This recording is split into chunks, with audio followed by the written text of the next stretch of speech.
Hey everybody, Dan Prairie from Motoprimo Motorsports in Lakeville, Minnesota, and today we're going to be riding a used 2010 Honda VFR.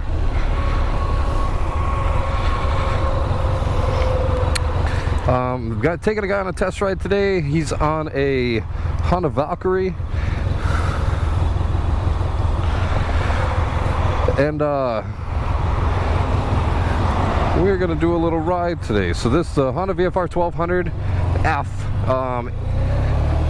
is a V4, if you've never seen one. 6-speed transmission. Actually a lot of fun to ride, but kind of a lot different than a lot of bikes out there too.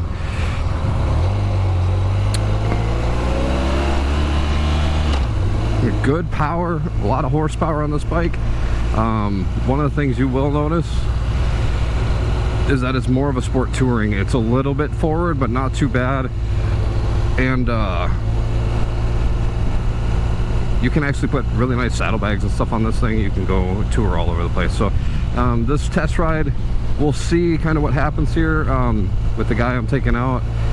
I'm not sure his skill level, so we're not going to go too crazy. No wheelies, nothing like that. Although this bike is just more than capable of doing whatever you want to do. I don't know what that was. So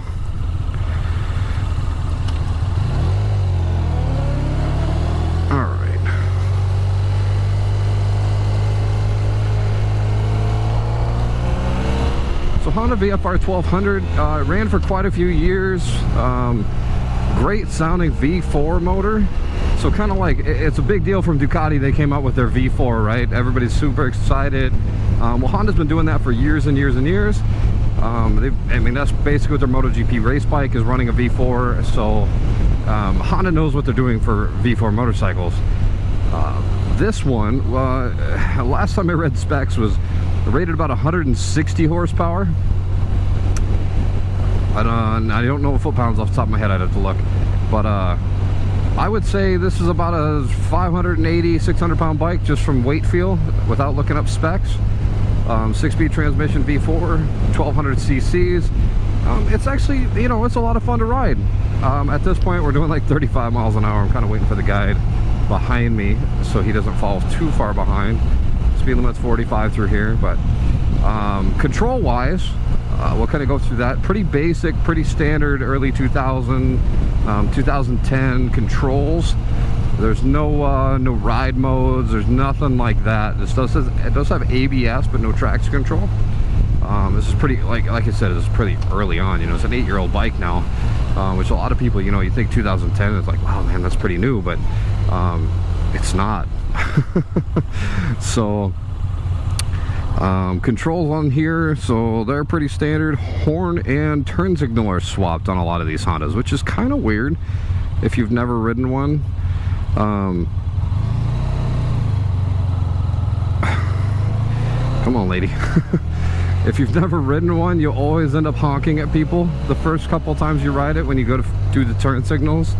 It's just kind of unnatural, seeing how like almost every motorcycle except for Harley Davidson uses the same control package. You know, where your turn signals are in the middle, horns on the bottom, high beam, low beams at the top. That's usually the standard, but Honda did it differently on this particular setup. Dash is easy to read, big tack in the middle. Mile per hour gauge is, you know, it's in a good spot. It's visible. It's, you know, and you look down, you look to your left, and there it is. You can easily tell how fast you're going. And we're going really slow today. This is a 40 mile an hour zone. We're doing about 30 miles an hour. The guy behind me is not doing too bad, so that's good. This is a school zone, but school's out in Minnesota right now, so it doesn't apply unless there's kids, and there is no kids. There is some construction going on here, but the roads are actually really clean, which is good. Good to these guys that they're not messing up the road. But road feel, the one thing about this bike that is kind of weird is the handling's a little different than you would think. And it could be tire pressure, suspension setup, because I haven't done anything special to this bike. We basically just took it on trade, did our inspections, things like that. I don't know if they topped off the tires, put those at correct PSI or not, but it feels a little different going through the corners. Like you do have to tell it. Now I've been riding Triumphs a lot because I'm the Triumph guy at Motoprimo, and they are not like this.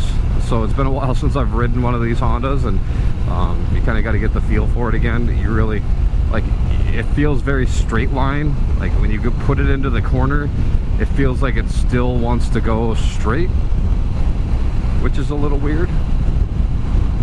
But you can kind of get used to it, and you kind of like this torque feel. You know, like when you ride a BMW or something like that, like the 1200 GS, things like that. Okay.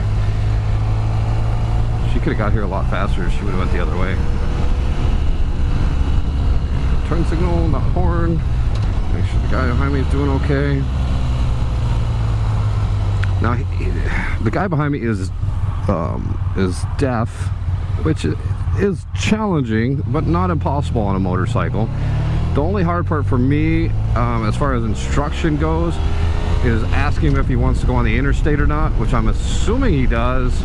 I was actually given this test ride by another one of our employees because it's 100 degrees, and in Minnesota that's hot for a lot of these boys. So I am not originally from Minnesota. I like being hot. So riding around in this, it's like riding in a blow dryer realistically, but I enjoy it. I think it's nice. It's very comfortable to me. And he didn't want to go all that bad, so I decided to take him.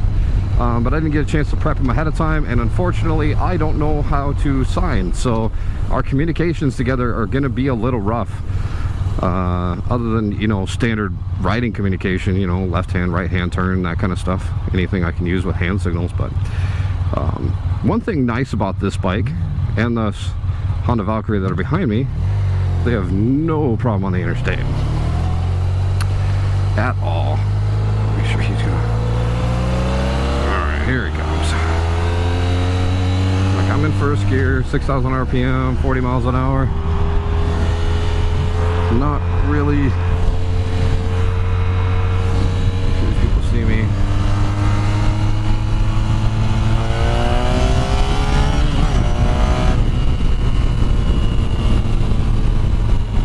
Get a little feel of what power is. This sounds amazing when you get above 7,000 RPM. I don't know if you can hear it. Hondas are particularly quiet and stock trim. This is a very stock motorcycle, stock exhaust system. We've had one of these in before with a full Acropovic system. Now I know I probably said that wrong, but you get what I'm shooting for. Sounded amazing. Oh, you get it under load and it was just, oh, beautiful. So we will get off right here. Just glad the turn signals are working. I've actually taken a couple bikes out on demo rides and test rides before where the signals didn't work, and that's kind of an interesting situation.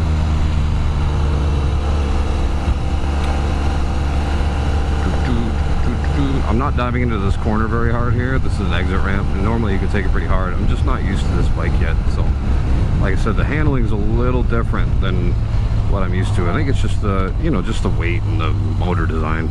So the weight is a little bit higher up on this bike than kind of what I think you'd typically be used to, but sitting balance really, really good. No big deal. And I'm about 6 foot tall, and I am completely flat foot on this bike.